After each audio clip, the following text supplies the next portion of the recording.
a leading member of the House Homeland Security and Intelligence Committees, Congressman Peter King of New York. Congressman, thanks very much for joining us. Have you been briefed on the so-called ISIS hit list, the targeting of these 100 members of the U.S. military for not only attack, but beheadings, death?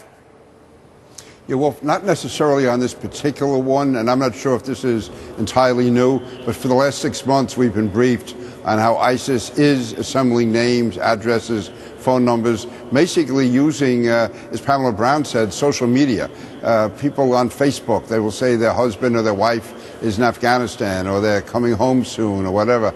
And then just newspaper reports about veterans returning home or someone being wounded. And they can, so really from really open source and from the internet, it's basically ISIS has been able to track this down. And again, I don't think that we have to be too concerned right now about an organized ISIS force in this country carrying out attacks. My concern is, I believe what the Justice Department believes, is that we're talking about lone wolves. For instance, what we saw back in Queens, back in October, where we had the ISIS supporter, the ISIS sympathizer, who was radicalized over the internet using the hatchet attack on the 2 police officers. Or we saw up in Canada when the Canadian Parliament was attacked. So I think what ISIS is doing here is appealing to supporters, fringe supporters, people on the fringes of society who will act out. But again, we have to be looking for actual ISIS cells. But I think the immediate threat would come from someone who's a deranged person or a lone wolf who's influenced by ISIS. So it's a real concern. It certainly is. And what this ISIS so-called hacking division, what they said is to their supporters, their sympathizers here in the United States, if you can't come fight with us here in Iraq or Syria or Yemen or Libya or whatever, stay where you are. But here's a list of U.S. military personnel. Here are their names, their addresses, their pictures. Go ahead and behead them, kill them if you can. Now, here's the question. Should these people be getting special protection? I believe yes, and they probably are in the local communities. The answer is yes, they should be. There should definitely be protection for anyone whose name is there. And quite frankly, anyone in the community who is known to be a military person, a person whose name has appeared, even if it's not on this list, I would hope that the local police, in conjunction with the military, would be providing some level of security for them. And certainly anyone whose name is there should be getting security, and I would be very surprised if they're not, if they don't have some form of security detail on them. I agree with you, although we had heard earlier today, Congressman, and I'm sure you'll check this out, that as of now, there's been no decision to actually provide them with additional security, post guards, for example, outside their homes or move them to other locations. But it's obviously a very worrisome development. I would just say, go ahead. Just saying that, just again, from my experience in New York, whenever something like this happens, certainly the local police will provide a level of security for anyone whose name has appeared or anyone who could be targeted by a terrorist. Yeah, but that may be in New York, but it's not necessarily throughout the entire country where there may be more limited resources. But I agree with you, because I'm sure their family members, if they see their names popping up and their pictures, their addresses and all, they must be terrified. Don't you agree? I certainly would. I certainly am. And again, we're thinking not just of the personnel themselves, but their spouses, their kids, their neighbors. If ISIS could attack anyone that has even a tangential connection to one of these military people, that's a psychological victory for ISIS, and it would have a devastating impact on the American people. Now, have you learned for sure that this is really ISIS doing this, or somebody else who's pretending to be ISIS just to instill fear? I'm not certain on this. No, I've not been briefed on this particular listing, but we do know that ISIS and Al-Qaeda itself, I should say Al-Qaeda affiliates, are monitoring names of military personnel, and going back as far as 6 months ago, not just here in this country, but also in Europe.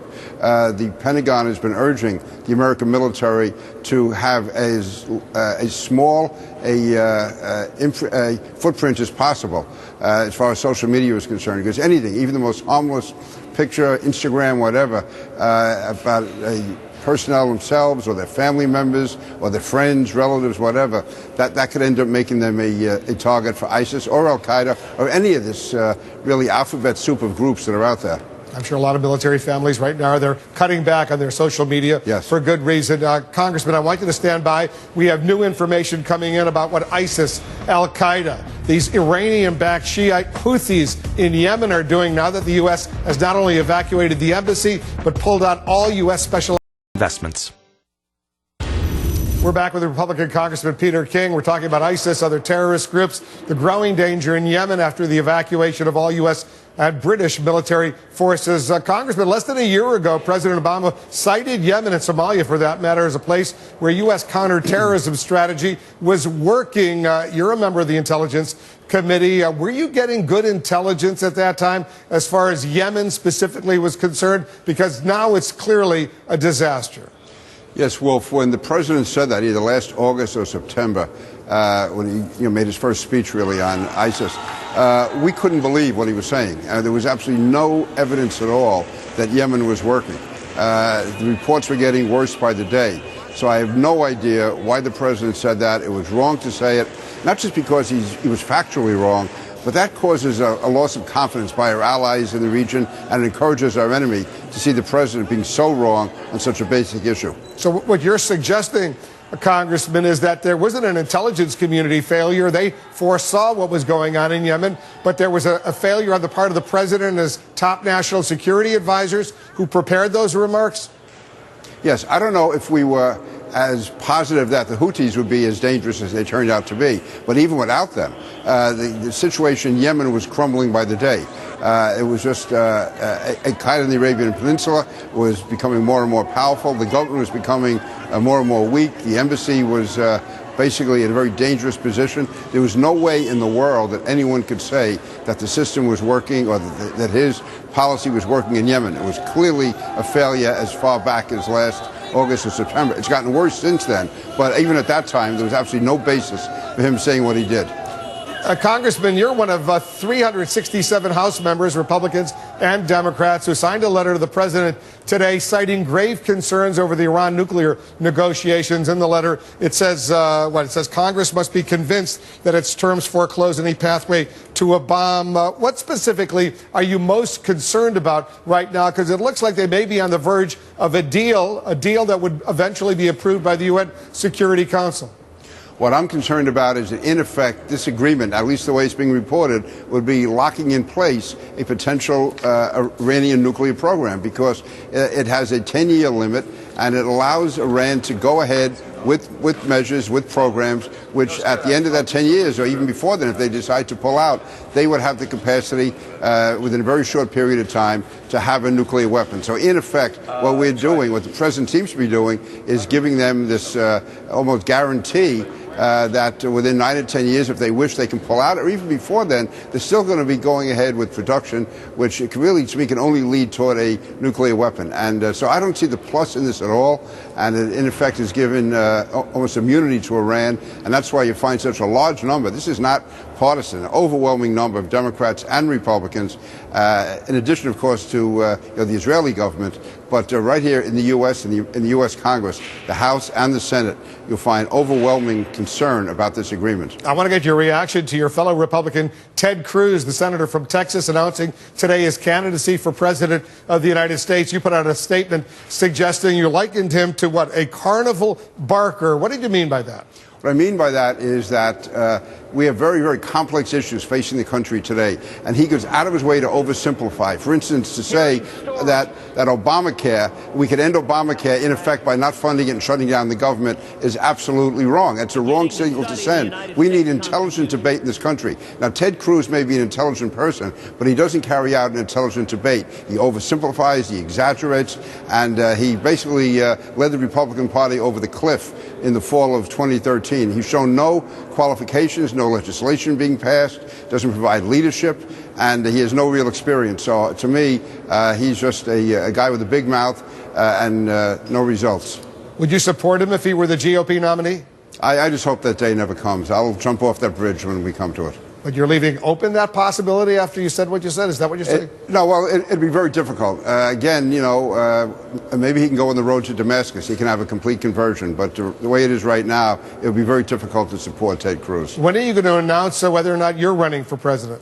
I'm still looking. I'll be in New Hampshire next week. I'll be up there in Nashua, I believe, on April 16th and 17th. And again, I'm not kidding myself. It's not going to be easy, but if the opening is there, and if not, I'll just take advantage of this opportunity to appeal to to me, the realistic wing of the party, the pro-defense, Ronald Reagan wing of the Republican Party, the true conservatives, not the counterfeit conservatives like Ted Cruz, to prevent people like Cruz and Rand Paul from hijacking the nomination. You don't like Rand Paul either, is that right? Well, his views, I understand personally he's a very nice guy, but his views are so isolationist, and the world we face today, I think it would be taking us back to the 1930s. He calls himself a non-interventionist, not an isolationist. You buy that? No, I call him an isolationist. His views would basically remove the U.S. from having a real role to play in the world. And his mindset, when you look at things he said over the years, in effect blaming the United States for the problems around the world, somehow that it's our fault. To me, that's a bad mindset for the Commander-in-Chief of the United States to be going into office with. Any of those fellow Republican potential candidates likable to you? You like any of them? Oh, sure. Listen, I'm not that tough a guy to get along with. I think Jeb Bush, Scott Walker, they all, both of them certainly show ability. John Kasich, I served in the House with John Kasich. No, we have a lot of talent out there. I just don't see Ted Cruz and Rand Paul being part of that talent pool. Peter King, the congressman from New York, thanks very much for joining us. Thank you. You'll let us know when you make that decision. We'll, of course, want to cover that.